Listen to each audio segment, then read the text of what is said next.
RH5 Val Gonzales. Ha? Nagtaas na ng pamasahe ang mga bus dyan sa QC. RH5 Val Gonzales, come in Val. Actually, ngayong araw ng Lunes Santo ay nagpatikim ng kalbaryo ang ilang mga bus companies na patungo ng norte sa pamamagitan ng dagdag lang naman na 16 pesos sa pasahe.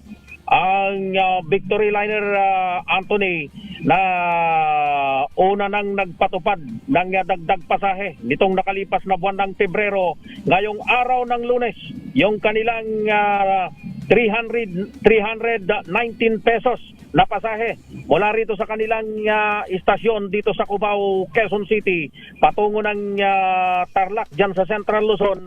Yung 319 ay naging 335 pesos na o 16 pesos na dagdag sa pasahe.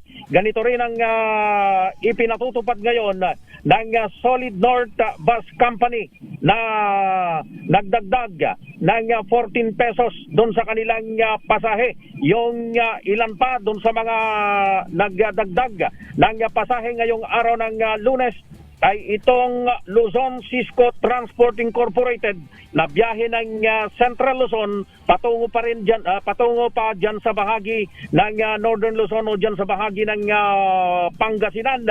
Ang pagdadagdag ng pasahe ng ilang mga bus companies ngayong mahal na araw ay kasunod ng direktiba ni Pangulong Ferdinand Bongbong Marcos Jr. na ipagpaliban ang pagtataas ng pasahe sa mga pampublikong sasakyan upang makatulong daw sa mga Pilipino at hindi makadagdag sa pasanin ng mga commuter.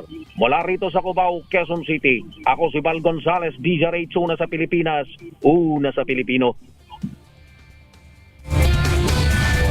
Masamang